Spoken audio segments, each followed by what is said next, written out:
Hello student. तो अब हम शुरू करने वाले हैं अपनी वेस्पर थ्योरी का पार्ट 2। पहले पार्ट में बच्चों आपने ऐसे एग्जाम्पल देखे थे जिनमें सिर्फ बॉन्ड पेयर ऑफ इलेक्ट्रॉन होता है, लेकिन अब हम ऐसे एग्जाम्पल देखेंगे जिनमें बॉन्ड पेयर्स और लोन पेयर्स दोनों होते हैं। तो उनकी शेप और ज्योमेट्री क्या होती है, किस तरह से निकालते हैं, आज वो देखेंगे। ठीक है। तो जो हमने पोस्टुलेट लिखवाए हैं, अब तक मैंने 4-5 पोस्टुलेट लिखवाए हैं। उसके बाद अब आपका जो नेक्स्ट पोस्टुलेट आता है उसके बारे में लिखो। नेक्स्ट पॉइंट है आपका, आई थिंक 5th या 6th पॉइंट बनेगा, उसके अकॉर्डिंग देखो। If the central atom have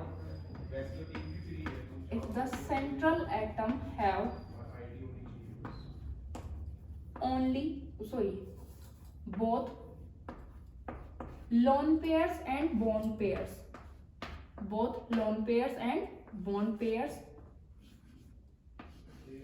then it have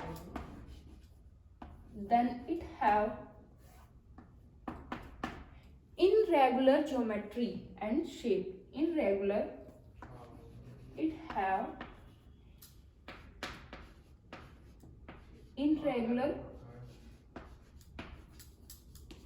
geometry and shape.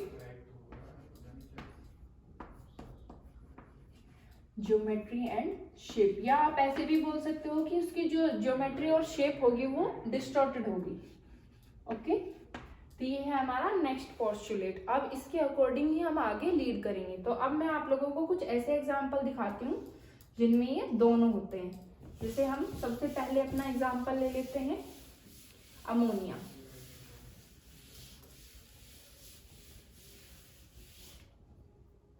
सबसे पहला एग्जाम्पल लेते हैं हम अमोनिया। देखो,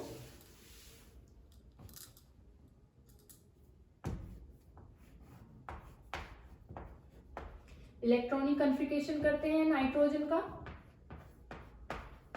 1s2 2s2 और 2p3।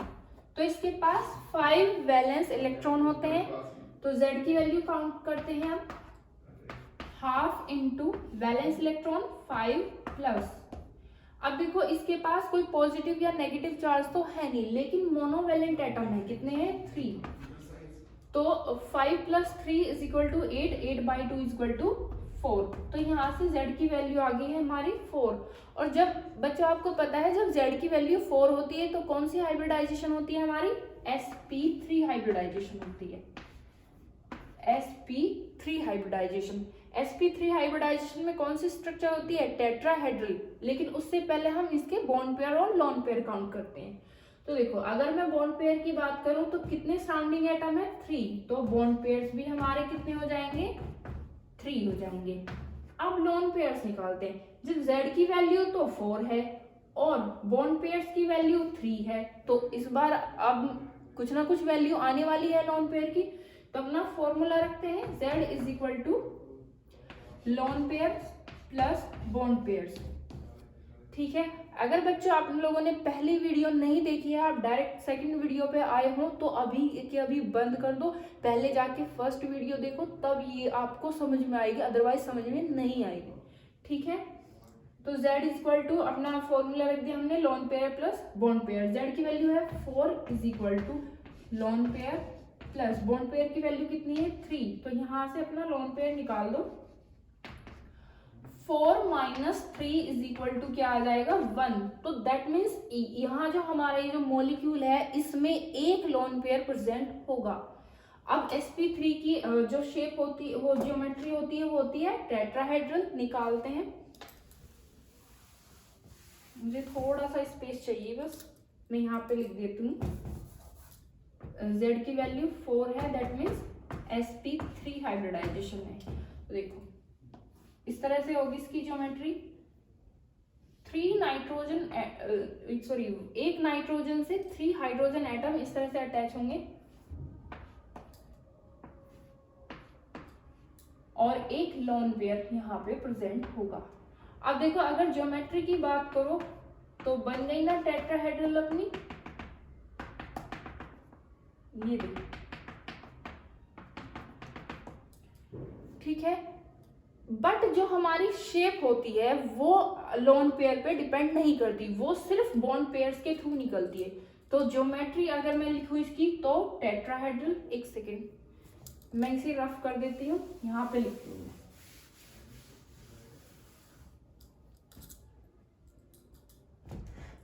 तो ज्योमेट्री हो जाएगी हमारी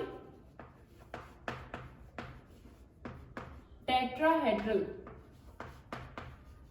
टेट्राहेड्रल, और शेप हो जाएगी, शेप होती है इसकी पिरामिडल,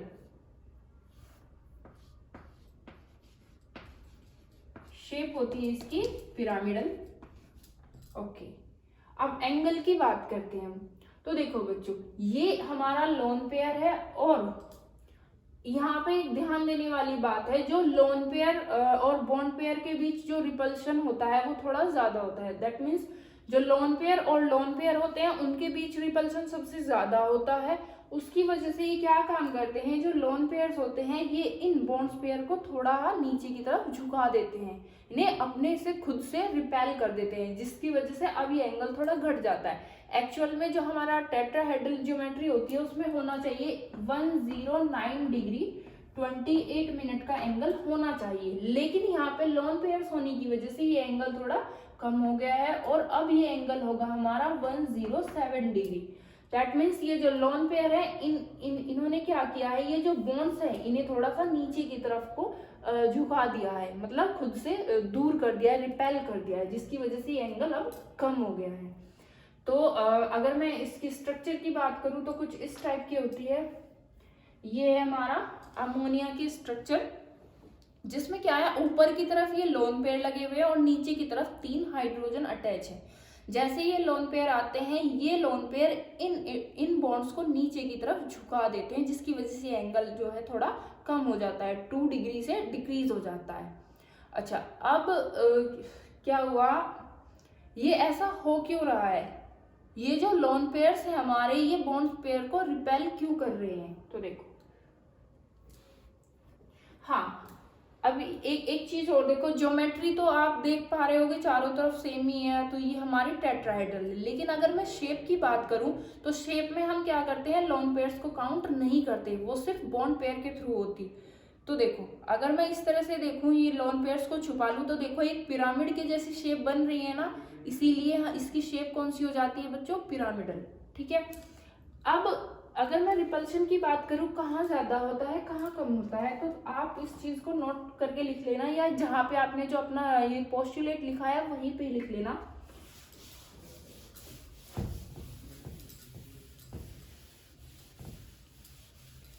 वहीं पे लिखना, हेडिंग बना के लिखना repulsion.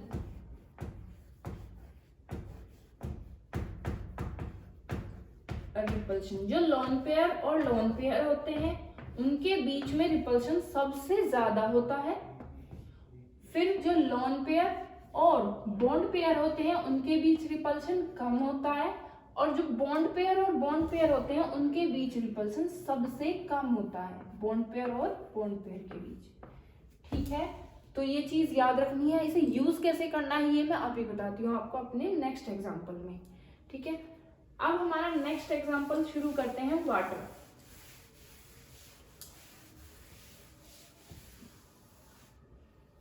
New example is water. ठीक है, अब देखो, ऑक्सीजन 8 होता है एटॉमिक नंबर, 1s2 2s2 और 2p4। तो यहाँ पे वैलेंस इलेक्ट्रॉन कितने हैं, 6। डायरेक्ट Z की वैल्यू निकालते हैं, थोड़ा सा ऊपर लिखती हूँ इसे। देखो,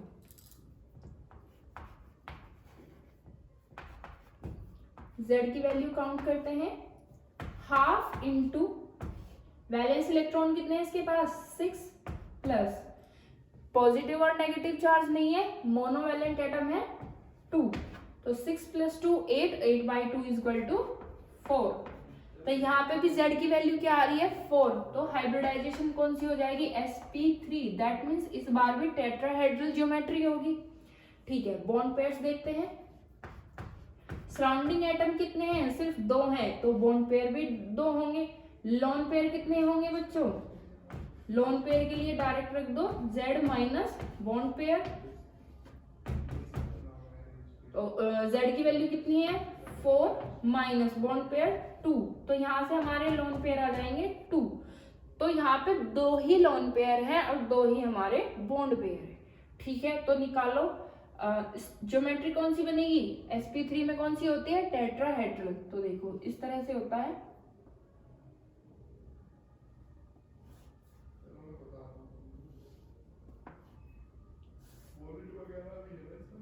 एक सेकेंड,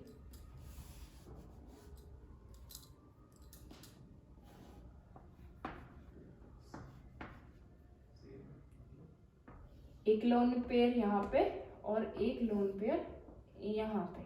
ठीक है, देखो टेट्राहेड्रल ज्योमेट्री बन रही है हमारी।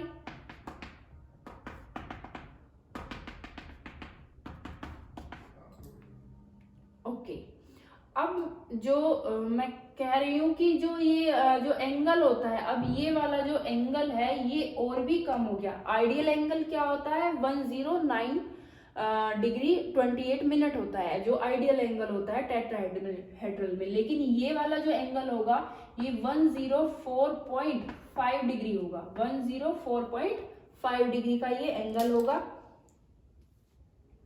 अब क्या है, ये एंगल इतना कम क्यों हो गया है, क्योंकि इस बार 2 लोन पेयर है हमारे पास में। देखो अगर मैं शेप की बात करूं तो इस तरह की शेप होगी कुछ, और ये 2 लगे होंगे लोन पेयर्स, 2 होंगे हमारे लोन पेयर्स, और ये एंगल हो जाएगा 104.5 डिग्री, 104.5 डिग्री। अब देखो पहले क्या था, जो अमोनिया वाला केस था उसमें सिर्फ एक लोन पेयर था, तो एंगल 2 डिग्री डिक्रीज हो गया था, लेकिन इस बार 2 लोन पेयर आ गए हैं, तो ये इन बॉन्ड पेयर्स को और अच्छे से प्रेस करेंगे और अच्छे से रिपेल करेंगे, जिसकी वजह से एंगल और भी कम हो गया है। ठीक है ना, समझ पा रहे हो। हाँ, मैंने क्या एक लाइन लिखवाई थी कि जो लोन पेयर होते हैं उनमें रिपल्शन सबसे ज्यादा होगा, दैट मीन्स यहाँ पे जो एंगल होगा वो बहुत ज्यादा होगा, दैट वो आपका 109 से भी ज्यादा एंगल होगा। और देखो ये लोन पेयर, ये भी लोन पेयर, ये बॉन्ड पेयर और ये भी बॉन्ड पेयर।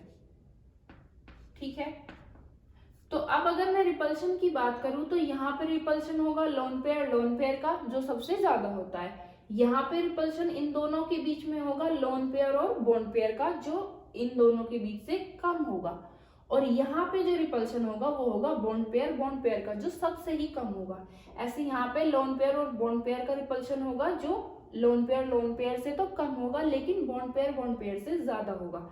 तो अब अगर एंगल की बात करूं तो यहाँ पे हो जाएगा आपका 109 से ज्यादा होगा, यहाँ पे 109 और 104 के बीच का होगा, ऐसे यहाँ पे 109 और 104 के बीच का एंगल होगा, लेकिन यहाँ पे होगा आपका 104, सबसे कम एंगल यहीं पे होगा और सबसे ज्यादा एंगल यहाँ पे होगा। ठीक है, आई होप इतना समझ में आया होगा। देखो इसकी स्ट्रक्चर देखते हैं हम। हाँ, अगर मैं ज्योमेट्री की बात करूं तो ये तो होगी हमारी टेट्राहेड्रल, और ये वाली जो ये होगी हमारी शेप जो होती है बेंट शेप बोल दो, एंगुलर बोल दो, या फिर अपना वी शेप या वी शेप, तीनों में से कोई भी बोल दो,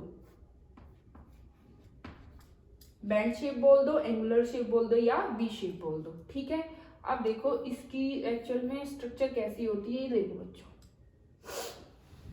वैसे अगर मैं ऐसे दिखाऊं आप लोगों को तो ये टेट्राहेड्रल जैसा ही दिख रहा है, अगर ज्योमेट्री की बात करूं तो टेट्राहेड्रल जैसा ही दिख रहा है, लेकिन यहाँ पे देखो ये 2 हाइड्रोजन तो हो गए हमारे प्लेन में, कौन सी शेप बना रहे हैं बेंट शेप, लेकिन ये क्या है, लोन पेयर। ये लोन पेयर क्या काम करते हैं, इन बॉन्ड्स को झुका देते हैं, नीचे की तरफ को झुका देते हैं, जिससे एंगल बन जाएगा आप अपना 104 डिग्री का।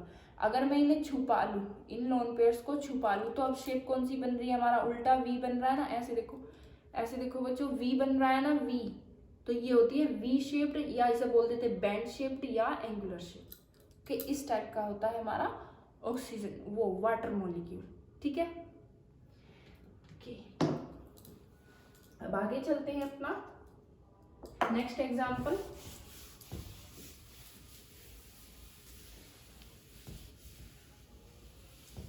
नेक्स्ट एग्जाम्पल है हमारा HF मॉलिक्यूल।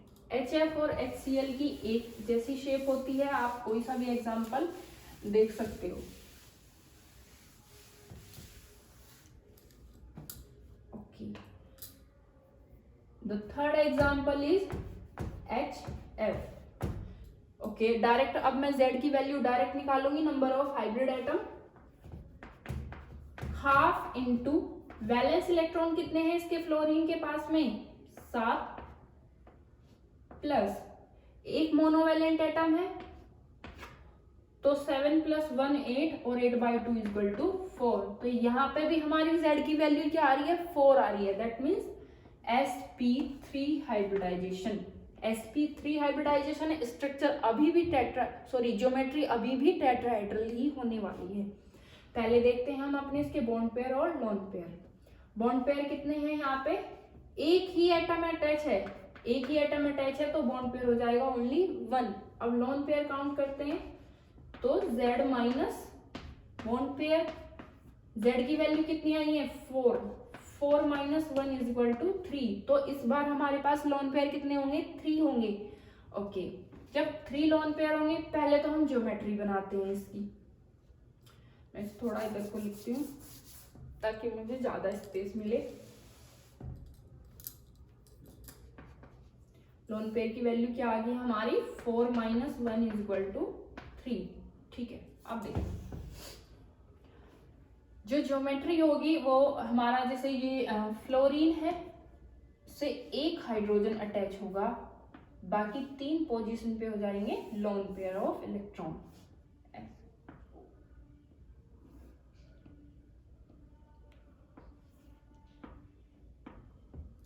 ठीक है, इस तरह से, और ये टेट्राहेड्रली अटैच हो जाएंगे ऐसे।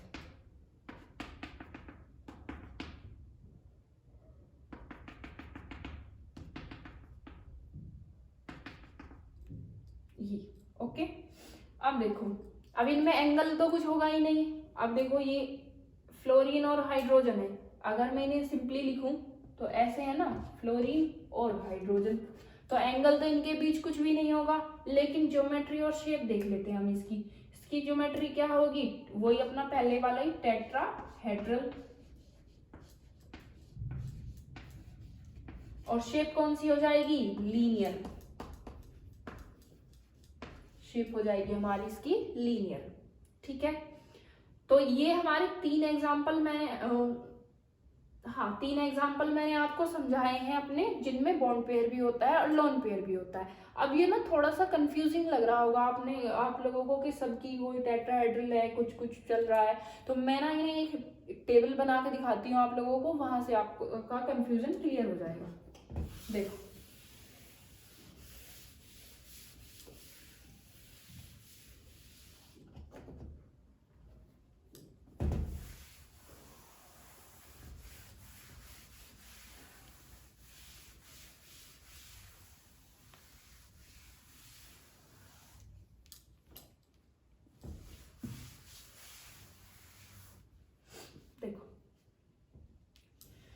हमारे पास अगर Z की वैल्यू 4 है, दैट मीन्स sp3 हाइब्रिडाइजेशन है, तो ज्योमेट्री सबके लिए क्या होगी, टेट्राहेड्रल।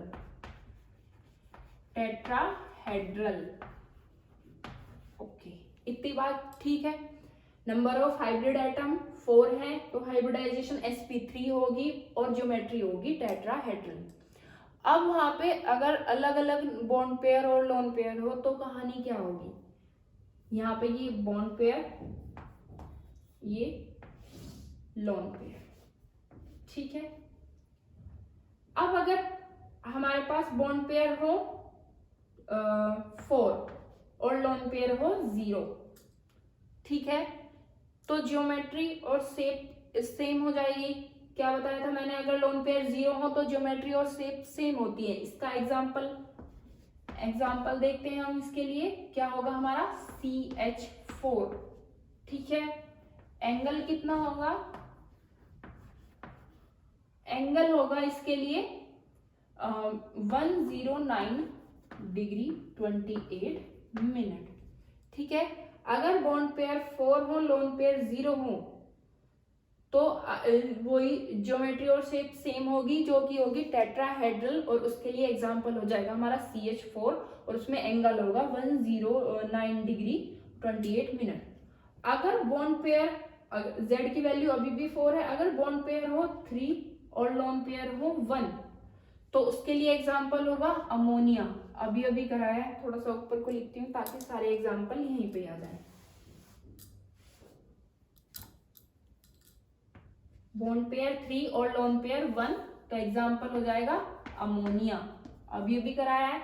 एंगल कितना था इसमें 107 डिग्री, ठीक है। अगर बॉन्ड पेयर भी 2 हो और लोन पेयर भी 2 हो, तो एग्जाम्पल हो जाएगा हमारा वाटर, और उसमें एंगल होगा 104.5 डिग्री, ठीक है। कुछ बुक्स में 105 डिग्री भी होता है। और अगर बॉन्ड पेयर हमारे पास 1 हो और लोन पेयर 3 हो, तो एग्जाम्पल हो जाएगा हमारा HF या HCl, ठीक है। इसमें कोई एंगल नहीं होता है, लीनियर होता है। अगर मैं शेप की बात करूं तो इसके लिए तो वही टेट्राहेड्रल ही होगी।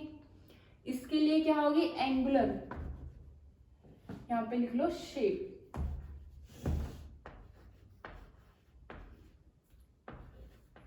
इसके लिए टेट्राहेड्रल, इसकी होगी एंगुलर।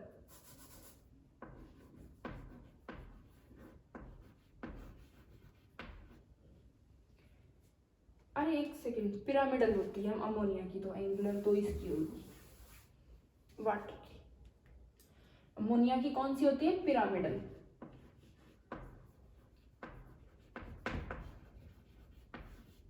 वाटर की क्या होगी, वी शेप्ड या एंगुलर शेप, कुछ भी लिख लो आप, वी शेप्ड। और HCl या HF क्या होगा, लीनियर, ठीक है। एंगल तो इसमें होता ही नहीं है। ओके, हम इसे यहाँ पे एंगल 180 नहीं मान सकते। 180 तब माना जाता है अगर 3 मॉलिक्यूल अटैच हो, जैसे ये है हमारा CO2 का एग्जांपल है, तो इसके और इसके बीच का एंगल 180 होगा। ऐसे इन दोनों का नहीं बोल सकते 180, ठीक है। ये तो आप इसके नीचे अटैच कर लो, ऊपर अटैच कर लो, कहीं पे भी कर लो, सेम ही ज्योमेट्री रहेगी, सेम ही शेप रहेगी, ठीक है बच्चों। तो ये था हमारा सारे एग्जाम्पल मैंने आप लोगों को बता दिए हैं।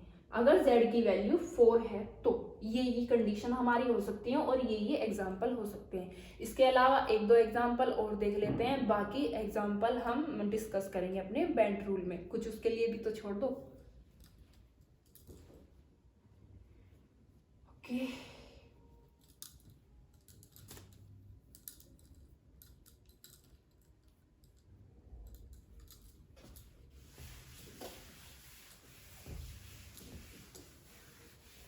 अदर एग्जाम्पल देखते हैं अब हम।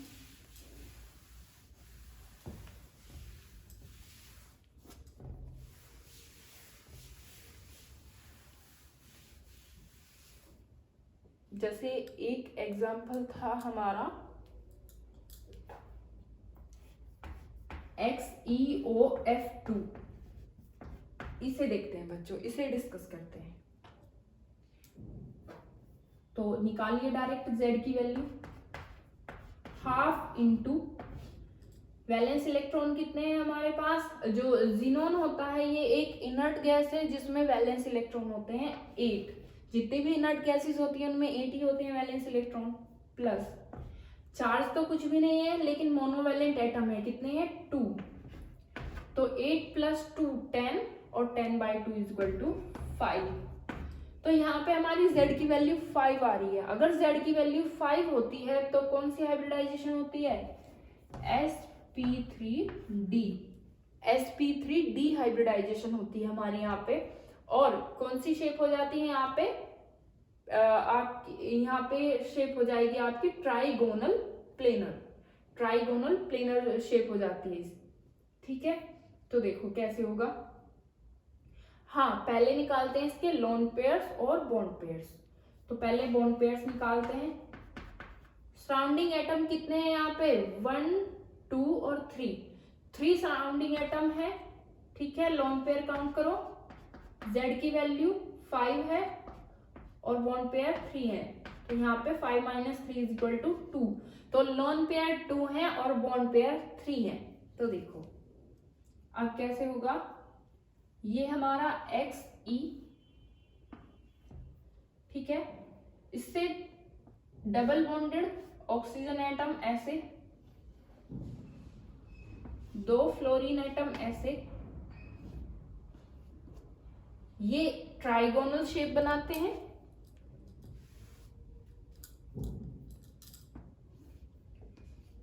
ट्राइगोनल शेप बनाएंगे ऐसे। ठीक है, और एक लोन पेयर नीचे की तरफ और एक लोन पेयर ऊपर की तरफ ऐसे कनेक्ट हो जाते हैं। ठीक है, इतना समझ में आया? तो अगर इसकी ज्योमेट्री की मैं बात करूं तो ज्योमेट्री तो होगी इसकी TBP, ट्राइगोनल बाई पिरामिडल। और अगर मैं शेप की बात करूं तो इसकी शेप में देखो बच्चों, लोन पेयर को नहीं काउंट करते, तो शेप कौन सी हो जाएगी? ट्राइगोनल। ट्राइगोनल। ठीक है, ओके। और एक दो एग्जांपल ढूंढते हैं।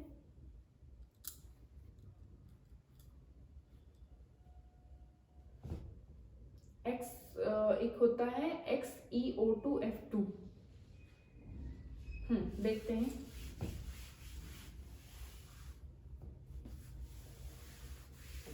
एक होता है हमारा XeO2F2। उसके लिए निकालो Z is equal to half into valence electron 8 plus 2। क्योंकि ऑक्सीजन तो मोनोवैलेंट नहीं है तो इसे तो हम नहीं काउंट करेंगे। यहां से भी क्या आ जाएगी? Z की value 5, that means sp3d hybridisation. तो देखो यहाँ पे बॉन्ड पेयर्स काउंट करते हैं। 2 और 2 4। तो लोन पेयर की वैल्यू अब मैं डायरेक्ट लिख देती हूँ, क्या आ जाएगी? 1, क्योंकि 5 माइनस 4 इक्वल टू हो जाएगा 1। तो शेप अभी भी वही बननी है अपनी Xe। ठीक है, 2 फ्लोरीन एटम है और 2 ही ऑक्सीजन एटम है। तो एक फ्लोरीन एटम ऐसे और एक फ्लोरीन एटम यहाँ पे, एक ऑक्सीजन एटम यहाँ और एक लोन पेयर यहाँ पे और एक ऑक्सीजन एटम और यहाँ पे कनेक्ट हो जाएगा। इस तरह की शेप कुछ बना लेगा ये। ठीक है, या इसे आप बोल सकते हैं अच्छा सी शो शेप बनाएगा ये ऐसे। बच्चों देखो, ये फ्लोरीन है, सॉरी जीनोन, ये जीनोन है। एक ऑक्सीजन एटम या फ्लोरीन आप कैसे भी अटैच कर सकते हो। एक ऑक्सीजन एटम तो ऐसे, एक ऑक्सीजन एटम यहाँ पे, एक फ्लोरीन ये, एक फ्लोरीन ये, और लोन पेयर कनेक्ट हो जाएंगे यहाँ ऐसे। तो ध्यान से देखो बच्चों, बहुत ध्यान से देखो।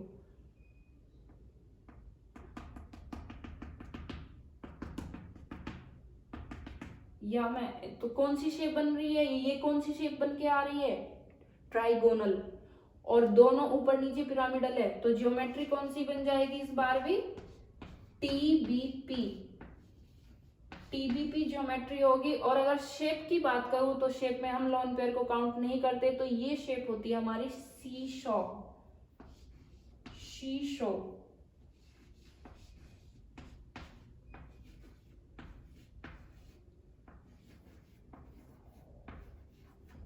ये होती है शीशा शेप, ठीक है, जो के जैसी दिखाई देती है। आप फ्लोरीन को यहाँ पे भी रख सकते हो और ऑक्सीजन को ऐसे भी रख सकते हो, ठीक है। ओके, अब आगे चलते हैं, अपना नेक्स्ट एग्जांपल लो।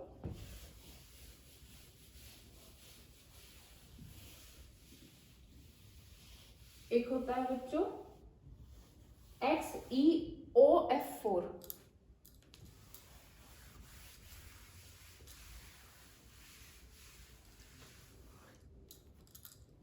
XeOF4, ठीक है।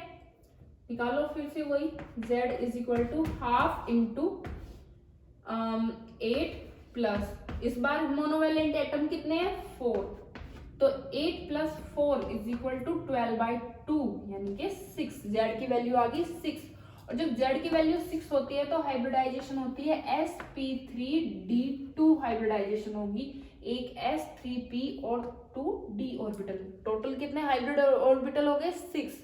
तो जब ये वाली हाइब्रिडाइजेशन होती है तो शेप ज्योमेट्री कौन सी होती है, ऑक्टाहेड्रल, ऑक्टाहेड्रल ज्योमेट्री हो जाती है। तो देखो अगर मैं बॉन्ड पेयर काउंट करूं, बॉन्ड पेयर कितने होंगे 4 + 1 5, और Z की वैल्यू 6 है, बॉन्ड पेयर 5 है, तो लोन पेयर हो जाएगा हमारा 1, एक लोन पेयर होगा। तो पहले ज्योमेट्री बनाते हैं फिर शेप बनाते हैं। Xe4 फ्लोरीन एटम इस तरह से स्क्वायर की फॉर्म में कनेक्ट होंगे, ठीक है, और एक ऑक्सीजन डबल बॉन्ड बनाएगी और एक होगा हमारा लोन पेयर, ठीक है। ये कौन सी ज्योमेट्री हो गई हमारी, ज्योमेट्री हो गई हेक्सा वो ऑक्टाहेड्रल, ज्योमेट्री हो गई ऑक्टाहेड्रल,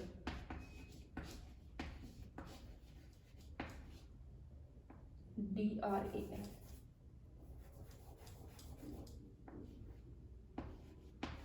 ओके, अब इसकी शेप बनाते हैं। तो शेप जो होती है इसकी वो पेंटागोनल होती है, शेप होती है पेंटागोनल, ऐसे। अगर मैं इन्हें इंटरकनेक्ट करूं तो ये कुछ ऐसे कनेक्ट होंगे, दूसरे कलर का चौक लेती हूँ, ऐसे ऐसे ऑक्टाहेड्रल शेप बनाएंगे। पेंटागन्स कैसे बनेगा वो भी बताती हूँ। ये तो होगी ऑक्टाहेड्रल, और अगर शेप बनाएंगे तो ये कुछ इस टाइप की शेप बनाएंगे,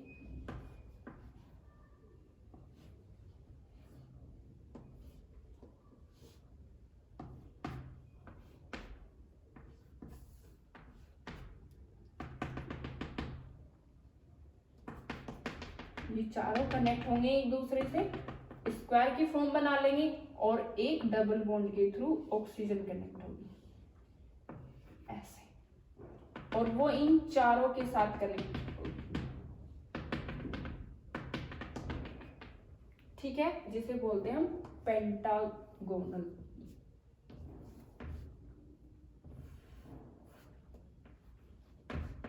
पेंटागोनल, ठीक है। तो शेप कौन सी हो गई अब हमारी पेंटागोनल, और ज्योमेट्री हो गई ऑक्टाहेड्रल। तो ये थे बच्चों आपके कुछ एग्जाम्पल जिनमें हमारे बॉन्ड पेयर्स भी थे और लोन पेयर्स भी थे, जिनकी वजह से शेप अलग थी, ज्योमेट्री अलग थी। इसके अलावा और भी बहुत सारे कंपाउंड है, बहुत सारे एग्जाम्पल है जिन्हें हम डिस्कस करेंगे बैंड रूल में। मेरा टारगेट ये है बच्चों कि मैं मोस्टली सभी एग्जाम्पल आप लोगों को कवर करवा दूं इन थ्योरीज के अंदर ही। इसके अलावा जो हमारे ट्रांजिशन एलिमेंट है, जैसे डी ऑर्बिटल के जो मॉलिक्यूल है वो हम डिस्कस करते हैं अपना CFT में, वो यहाँ डिस्कस नहीं करते, ठीक है। तो ये तो हो गया हमारा, खत्म हो गए पोस्टुलेट अपने वेस्पर थ्योरी के। अब इस थ्योरी की कुछ लिमिटेशंस है, तो देखो लिमिटेशंस क्या होंगी। पहली लिमिटेशन तो ये थी बच्चों इस थ्योरी की कि ये जो हमारे वो होते हैं ना आइसोटोप होते हैं, आइसो इलेक्ट्रॉनिक जो स्पीशीज होती हैं उनकी शेप और ज्योमेट्री को एक्सप्लेन नहीं कर पाई थी। आइसो इलेक्ट्रिक मतलब आइसोटोप एक टाइप से।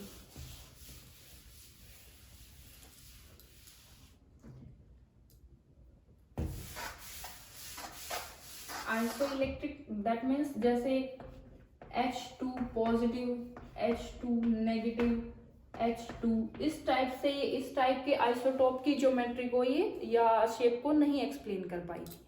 पहली लिमिटेशन तो ये थी, ठीक है। दूसरी लिमिटेशन क्या थी कि ये जो ट्रांजिशन मेटल्स होती हैं, ट्रांजिशन कंपाउंड होते हैं, उनकी शेप और ज्योमेट्री को भी एक्सप्लेन नहीं कर पाई थी। ट्रांजिशन मतलब डी ऑर्बिटल की, डी ऑर्बिटल्स के जो डी ऑर्बिटल के एटम होते हैं और वो मॉलिक्यूल बनाते हैं, उनकी शेप और ज्योमेट्री को ये एक्सप्लेन नहीं कर पाई, ठीक है। उसके बाद हमारा थर्ड लिमिटेशन आती है, ये ऐसे मॉलिक्यूल की ज्योमेट्री को एक्सप्लेन नहीं कर पाई जिनमें पाई डीलोकेलाइजेशन पाया जाता है। पाई डीलोकेलाइजेशन कहाँ पाया जाता है बच्चों? बेंजीन कंपाउंड में। तो ये बेंजीन की भी शेप या ज्योमेट्री को एक्सप्लेन नहीं कर पाई, बेंजीन या बेंजीन लाइक मॉलिक्यूल्स, ठीक है। एक ये हो गया।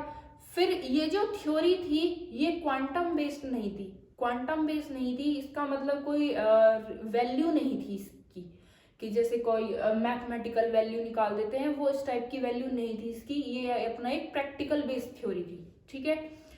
ओके, इसके बाद और क्या, हाँ, ये थ्योरी जो बहुत पोलर मॉलिक्यूल होते हैं, वेरी पोलर मॉलिक्यूल्स होते हैं, उनकी शेप को भी नहीं एक्सप्लेन कर पाई थी। जैसे इसने बता दिया कि वाटर मॉलिक्यूल तो होता है बेंड शेप, बेंड शेप्ड होता है, जबकि Li2O ये हमारा लीनियर होता है।